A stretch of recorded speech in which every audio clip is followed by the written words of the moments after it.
ಸನ್ಮಾನ್ಯ ಅಧ್ಯಕ್ಷರೇ, ಅಜಿತ್ ಪವಾರ್ ಅವರು ಬಹಳಷ್ಟು ರಾಜಕೀಯ ಮುತ್ಸದ್ದಿ ಅಂತ ಹೇಳಲಿಕ್ಕೆ ಬಯಸ್ತೇನೆ.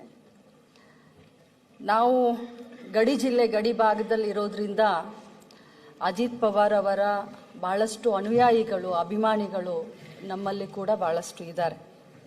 ಈಗ ತಾನೇ ಹಿರಿಯರೆಲ್ಲ ಮಾತನಾಡಿದ ಹಾಗೆ ಅವರು ಬಹಳಷ್ಟು ವರ್ಷ ಬಹಳಷ್ಟು ಪೆರಡು ನೀರಾವರಿ ಮಂತ್ರಿಯಾಗಿ, ಗ್ರಾಮೀಣಾಭಿವೃದ್ಧಿ ಮಂತ್ರಿಯಾಗಿ, ಇಂಡಸ್ಟ್ರಿಯಲ್ ಮಂತ್ರಿಯಾಗಿ ಮಹಾರಾಷ್ಟ್ರ ಬೆಳಿಲಿಕ್ಕೆ ಅವರದೇ ಆದಂಥ ಕೊಡುಗೆಯನ್ನು ಅವರು ಕೊಟ್ಟಿದ್ರು.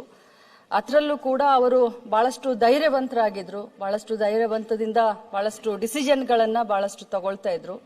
ಇನ್ನೊಂದು ಅವರು ಜನ ಅನುರಾಗಿಗಳಾಗಿದ್ರು.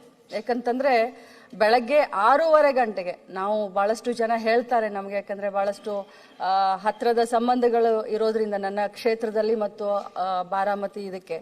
ಸೊ ಬೆಳಗ್ಗೆ 6:15ಗೆ ಜನರನ್ನ ಭೇಟಿಯಾಗಲಿಕ್ಕೆ ಶುರು ಮಾಡ್ತಾ ಇದ್ರು. ಯಾವುದೇ ಒಬ್ಬ ರಾಜಕಾರಣಿ ಸಾಮಾಜಿಕ ಬದ್ಧತೆ, ಕಾಳಜಿ ಇದ್ದಂಥವ್ರು ತನ್ನ ಕ್ಷೇತ್ರದಿಂದ ಆಗಿರ್ಬೋದು ಅಥವಾ ಇಡೀ ರಾಜ್ಯದಿಂದ ಬರುವಂತ ಜನ 6:15ಗೆ, ಇವತ್ತು ಅಜಿತ್ ಪವಾರ್ ಅವ್ರನ್ನ ಭೇಟಿ ಆಗಬೇಕು ಅಂತಂದ್ರೆ ಅವರು 5:15ಗೆ ಹೋಗ್ತಾ ಇದ್ರು. 6 ಗಂಟೆ ವಾಕಿಂಗ್ ನಿಂದ ಶುರು ಮಾಡ್ತಾ ಇದ್ರು. ಜನರ ಬಗ್ಗೆ ಅಷ್ಟೊಂದು ಕಾಳಜಿಯನ್ನ ತಗೊಳ್ತಾ ಇರುವಂತ ಇಂಥ ಒಬ್ಬ ಮುತ್ಸದ್ದಿ ರಾಜಕಾರಣಿ ಕೊನೆಯ ರಾಜಕೀಯ ದಿನಗಳಲ್ಲಿ ಅವ್ರಿಗೆಲ್ಲ ಏನಾಯ್ತು, ಎಷ್ಟು ಕಷ್ಟ ಅನುಭವಿಸಿದ್ರು, ಏನೆಲ್ಲ ಅವ್ರ ಮೇಲೆ ಚಾರ್ಜಸ್ ಆಯ್ತು, ಯಾವ ರೀತಿ ರಾಜಕೀಯ ಬದಲಾವಣೆಯ ಸಂದರ್ಭದಲ್ಲಿ ಏನೆಲ್ಲ ರಾಜಕಾರಣ ಆಯ್ತು ಅನ್ನೋದು ತಮಗೂ ಎಲ್ಲ ಗೊತ್ತು, ನಮಗೂ ಎಲ್ಲರಿಗೂ ಗೊತ್ತು.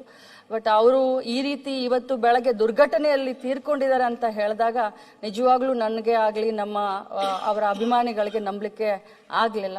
ಇಂಥ ಒಂದು ಸಂದರ್ಭದಲ್ಲಿ ದೇವರು ಅವರ ಆತ್ಮಕ್ಕೆ ಚಿರಶಾಂತಿಯನ್ನ ಕೊಡ್ಲಿ ಮತ್ತು ಅವರೆಲ್ಲ ಬಹಳಷ್ಟು ಲಕ್ಷಾಂತರ ಕೋಟಿಗಂಟ್ಲೆ ಅಭಿಮಾನಿಗಳಿಗೆ ಈ ಒಂದು ದುಃಖವನ್ನ ಭರಿಸುವಂತ ಶಕ್ತಿ ಕೊಡ್ಲಿ ಅಂತ ತಮ್ಮ ಮೂಲಕ ಕೇಳ್ತೀನಿ.